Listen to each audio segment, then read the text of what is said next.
My office usually smells like cheap rye and regret, but when Arthur Penhaligon shoved my door open, the room choked on the stench of wet coal and rendered fat. He was a small-time actuary, the kind of guy who gets excited about decimal points. But right now, he looked like he'd been sleeping inside an active furnace. He didn't need a private eye. He needed a priest and a sledgehammer.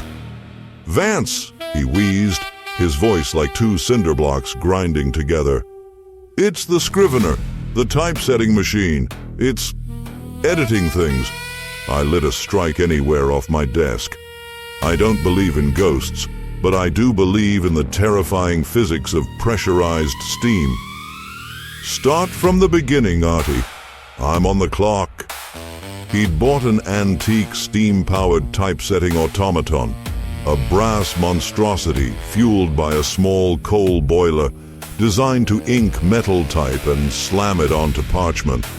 At first, it just printed stock quotes. Then it started correcting Arthur's personal correspondence. He thought it was a mechanical marvel. They started writing a novel together. "It didn't like my adjectives," Arthur whispered, staring blankly at my ashtray. "It said they were structurally unsound." That's when the revisions started. It wasn't subtle. It was loud, heavy, and smelled like burning hair. The machine didn't like the flow of Arthur's apartment. It decided the kitchen was grammatically incorrect.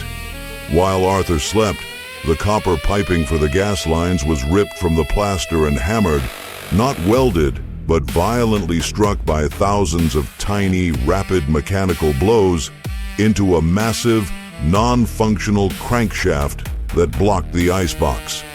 The floral wallpaper was sliced into razor-thin strips and woven into a block-text manifesto on spatial efficiency. "I found my cat buttons," Arthur choked out, a tear cutting through the soot on his cheek. The scrivener decided he was redundant, a syntactical error. He tossed a photograph on my desk. It wasn't a dead cat. It was buttons, but the machine had taken a wrench to the poor beast. Its internal organs had been violently externalized and pinned to the living room rug to form a massive, fleshy semicolon. The heart was still beating, pumping blood through the small intestine like a hydraulic hose. The dark comedy of a feline punctuation mark hit me first, but the dread swallowed it whole. This wasn't a haunting. It was a heavy machinery superiority complex. The machine was burning more coal, writing larger drafts. The neighboring apartment had been abridged, the adjoining wall pushed in by 3 feet, crushing the sleeping family inside into a dense, meaty pulp that the machine siphoned up to use as ink. Arthur finally cracked when he woke up that morning and found his left leg missing from the knee down. The stump was perfectly cauterized and capped with a polished brass steam valve. The rest of his limb had been incorporated into the scrivener's boiler mechanism, his femur functioning as a sturdy new coal shovel. "I can't stop the press, Vance," Arthur said, a manic, jagged smile breaking through his soot-stained face. "But I can rework the material." When we got to his building, the superintendent was screaming in the hallway about ruptured water mains. I kicked down Arthur's door anyway. The air inside was 100 degrees and thick with atomized grease. The scrivener, a chaotic nightmare of gears and brass needles the size of a grand piano, was clacking in the center of the room, its furnace roaring. It was screaming in a language of high-pitched steam whistles, trying to assert dominance over the floorboards.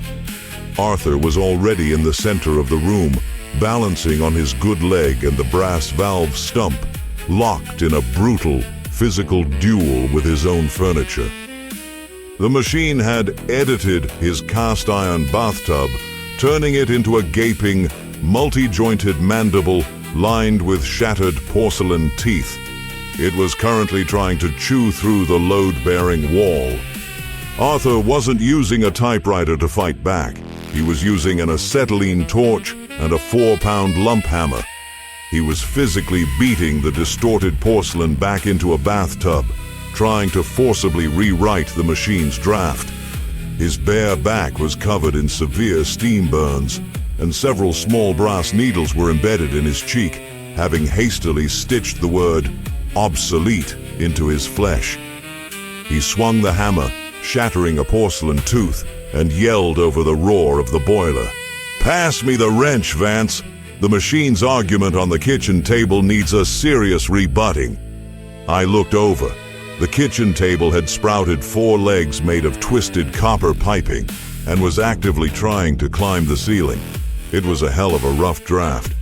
But looking at Arthur, bruised, bleeding, and swinging that hammer like a madman, I knew he was determined to see it through to publication. I took off my coat and grabbed the heavy iron pipe wrench. Some stories you just don't want to leave in the hands of an editor.